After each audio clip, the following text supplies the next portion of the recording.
Swadakta, usiku wa leo mitanange minne imepangwa kupigwa za klabu bingwa bara Ulaya ya duru ya pili, na mabingwa watetezi Paris Saint-Germain wamekaribishwa katika uga wa Stamford Bridge kipiga dhidi ya Chelsea.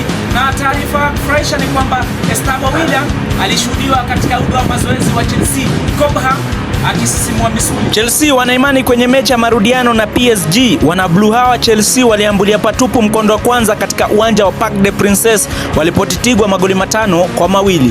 Timu hii ina imani, ingawaje taarifa ya kuvunja ni kwamba nahodha wao Reece James hatokuwepo baada ya kupata jeraha la hamstring kwenye mechi ya ligi, na Malo Gusto anatazamiwa kuziba mwanya hilo. Kwa mujibu wa kocha wao Liam Rosenia alisema hayo alipokuwa akiojiwa. Aidha, kinda Estevao Willian amerejea na ako tayari kuwatatiza mabeki wa PSG.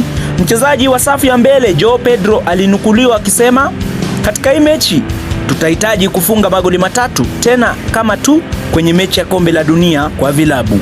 Chelsea watapaswa kuwa waangalifu dhidi ya winga ngangari Desire Deu, Kvaratskhelia, kiungo cha kati Vitinha na mfumaniaji nyavu Ousmane Dembele.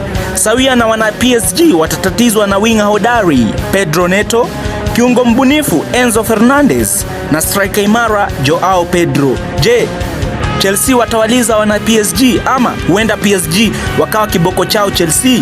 Taarifa za furaha ni kwamba UEFA imeamua kumsimamisha Pedro Neto baada ya kumsukuma ballboy katika mechi ya mkondo wa kwanza dhidi ya PSG. Mchezaji huyu ameepuka adhabu ya kusimamishwa mchezo mmoja kwa utovu wa nidhamu pamoja na faini, badala yake amepewa onyo tu.